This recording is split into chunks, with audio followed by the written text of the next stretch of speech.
लोकसभा में जो आज व्यापारी जो आज मंडी का जो सावट है उनमें आया है, तो ये जो फेस कर रहे जो समस्या फेस कर रही है, एक्चुअली समस्या क्या है और इसका निदान किस तरह से आपका होंगे व्यापारी एक्चुअली ये जो समस्या है ये नेशनल वाइज है, वर्ल्ड वाइज है आज की तारीख में। तो देखिए, कोरोना एक ऐसी महामारी है, एक ऐसी बीमारी है जिसका सोल्यूशन पूरे दुनिया में किसी के पास नहीं है आज रास्ते में। दूसरी बात ये हो रही है कि जो छोटे व्यापारी है, जो रोज दुकान खोलता है, रोज कमाता है, रोज खाता है, आज उसकी टेक्निकल प्रॉब्लम ऐसी है कि वो पिछले 1.5 महीने से घर में बैठ के सिर्फ अपने पैसे से खाना खा रहा है। उसके अलावा उसके जो भी है 2-4 उसके यहाँ जो नौकर है, जो उसका स्टाफ है, जिससे वो ऑपरेट करता है, गाड़ी वाला है, गोडाउन है, जो बैंक से लोन लिया हुआ है, उसके जो डेली जो रूटीन के खर्चे हैं वो लागू है, वो अपना खर्चा कर रहा है। सरकार के ऐसे भी आदेश है कि किसी भी कर्मचारी का पेमेंट नहीं काटा जाए। हम भी इस बात से एग्री करते हैं कि नहीं काटना चाहिए, क्योंकि वो गरीब तबका है, उसके पास दूसरा कोई साधन नहीं है कि जिससे वो अपनी इनकम करे और अपना जीविका चलाए। हम भी पूरी कोशिश कर रहे हैं कि हम ये सब चीजें कर पाए, दे, और हम अभी तक तो प्रयास हमारी यही है कि हम दे रहे हैं। लेकिन अगर ये लॉकडाउन आगे बढ़ता है, कंटिन्यू होता है, तो ये सच में बहुत मुश्किल भरी काम होगा कि हम बाकी हमारे कर्मचारियों को कंटिन्यू भी करें और साथ में उनका पेमेंट भी करें। क्योंकि क्या हो रहा है, पिछले 1.5 महीने से हम लोगों की इनकम ही बंद हो गई, हम लोगों के पास ही कुछ नहीं है, हम लोगों के पैसे पूरे अटके हुए हैं, हम लोग भी कुछ नहीं कर पा रहे हैं। तो हमारी सरकार से गुजारिश है कि अगर ऐसी कोई सिचुएशन आती है, अगर लॉकडाउन बढ़ाना पड़ता है, तो सरकार ने उसके लिए या तो व्यापारी प्रतिनिधिमंडल से चर्चा करनी चाहिए या उसके बारे में एक पैकेज ऐसा बनाना चाहिए जिससे कि सभी वर्ग को संतुष्ट किया। जैसे बाढ़ आती है, खेती बाड़ी किसान को नुकसान हो जाता है, तो सरकार डेफिनेटली एक पैकेज देती है। कहीं भी कोई भी किस्म की आपदा आती है तो सरकार एक राहत का पैकेज देती है। अब चूंकि ये इतनी बड़ी आपदा है जिसका कि कोई हल नहीं है फिलहाल, और ये कितने दिन चलेंगी ये भी हम नहीं बता सकते। मतलब हम तो हमारी व्यक्तिगत समझ ये है कि ये आप ये मत मानिए कि पिछले अगले 1 महीने में या 2 महीने में खत्म हो जाएगी। ये प्रॉब्लम कंटिन्यू आपको कम से कम 1.5 साल फेस करनी है। 3 चीज तो आपको करनी चाहिए, सोशल डिस्टेंसिंग, मास्क यूज करना है और आपको कम से कम लोगों से मिलना है। ये 3 चीजें तो आपको करनी, क्योंकि हिंदुस्तान में जब तक एक भी मरीज होगा, WHO की रिपोर्ट बोलती है कि एक मरीज 406 लोगों को अफेक्ट कर सकता है। तो ये महामारी तब तक खत्म नहीं हो सकती जब तक कि हिंदुस्तान से आखिरी मरीज खत्म नहीं होता। तो ये बहुत लंबा प्रोसीजर है, सरकार का हमें साथ देना चाहिए। अब हमारी पैकेज के बारे में सरकार से जो डिमांड है वो हमारी बहुत छोटी सी है। सरकार से हम यही गुजारिश करते हैं कि सरकार हमें ऐसा कोई राहत का पैकेज दे, लाइक TDS ना भरना पड़े या भरना भी पड़े तो उसमें कोई ऐसा रेमेडी मिले। GST के बारे में सरकार विचार करे कि जो छोटे व्यापारी है, जो छोटे लोग हैं, जो लोग GST भर चुके हैं या बिना GST के उनको माल मिले या GST में उनको कोई रिलीफ मिले, या तो टैक्स स्लैब में वो रिबेट दे, या तो टैक्स स्लैब में वो इस तरह से कोई अनाउंसमेंट करे कि इस टर्नओवर तक के लोगों को टैक्स नहीं भरना है, या अगर भरना है तो 2 साल बाद भरना है या 1 साल बाद भरना है।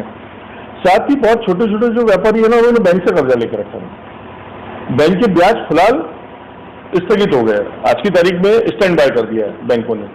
लेकिन चूंकि वो ब्याज तो आपसे लेंगे, ब्याज नहीं छोड़ा गया। इवन होम लोन की किस्तें भी 3 महीने तक के लिए रोक दी गई, लेकिन 3 महीने तक का ब्याज आप पे लागू है। जो होम लोन की किस्त आपकी आएगी वो आगे वाले 3 महीने नहीं, आगे वाले शायद 5 महीने बढ़ जाएगी।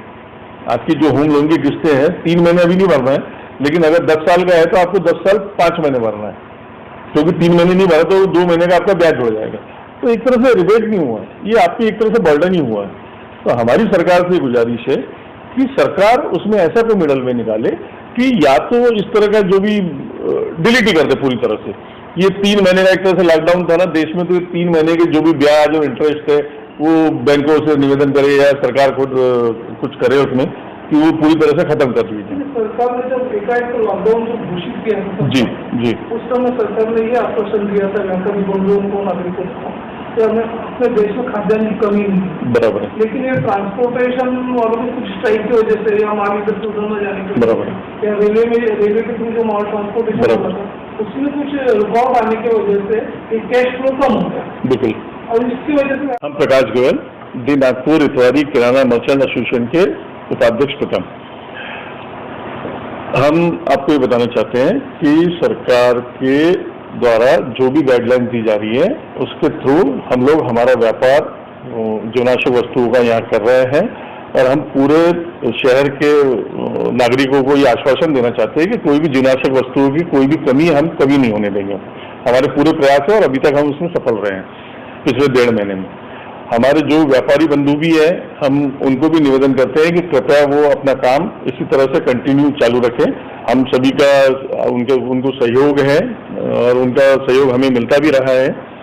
जो चिल्लर व्यापारी हैं उनको भी हम आश्वासन देना चाहते हैं कि हमारी सरकार से बातचीत भी चालू है। सरकार को हमने एक लेटर भी भेजा है, प्रतिनिधि मंडल भी शायद सरकार से मिलने वाला है और जो भी उनकी परेशानियां हैं सरकार जल्द से जल्द दूर करेगी, ये हमें पूर्ण भरोसा है और सरकार अपने पूरे प्रयास कर रही है और हम उसमें सफल होंगे।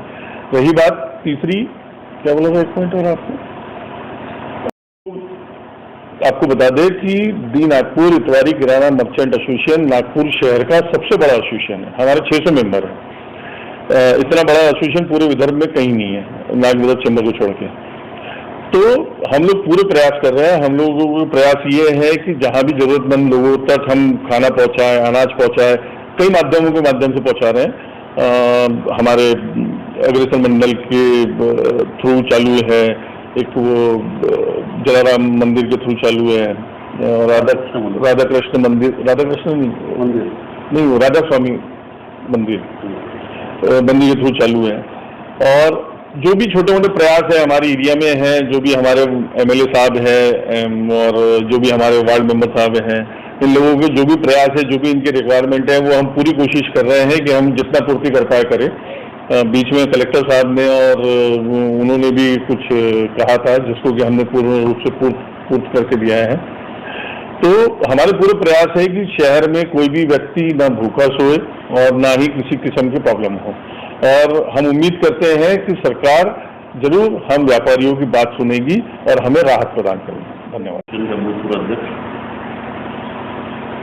जैसे प्रकाश भाई ने जो बातें रखी है कि हमारा पूरा प्रयास है और अपनी जो संस्था है उसके माध्यम से हम लोगों की मदद कर रहे हैं और हमारा भी प्रयास है कि कोई आदमी भूखा न सोए और सरकार भी अपना काम कर रही है। हमारा सरकार को पूरा सहयोग रहेगा।